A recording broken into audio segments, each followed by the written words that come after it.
สิฝากเป็นผลงานเพลงคนนั้นก็ดีคนนี้ก็หัก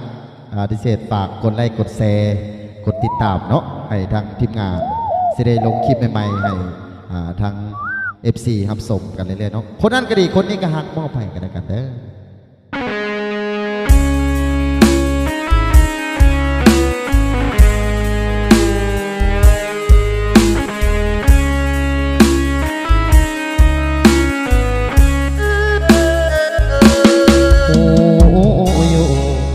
ว่าอายมีพันละยาแต่น้องแก้วตายังเข้ามาให้โอกาสใจมาคอยเท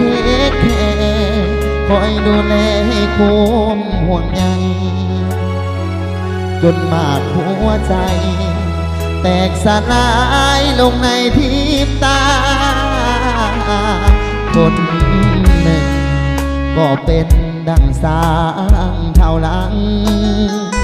คอยเป็นพลังให้ความหวังให้การเยียวยา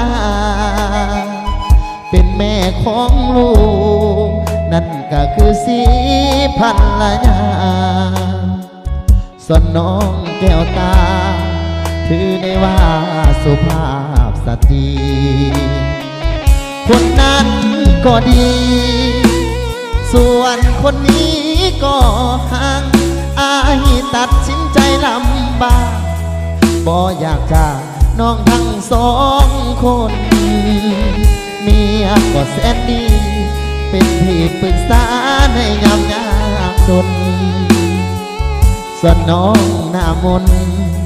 ก็เป็นคนให้กำลังใจ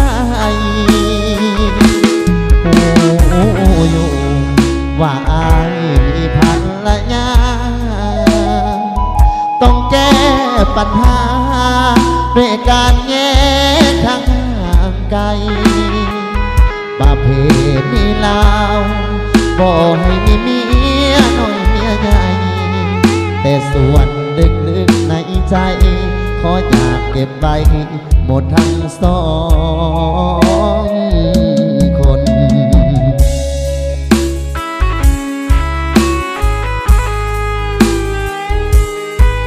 คนนั้นก็ดีคนนี้ก็หักเก็บไว้สองคนก็ได้แล้ว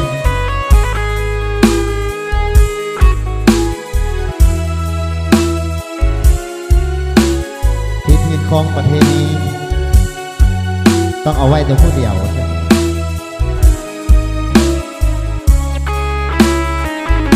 คนนั้นก็ดี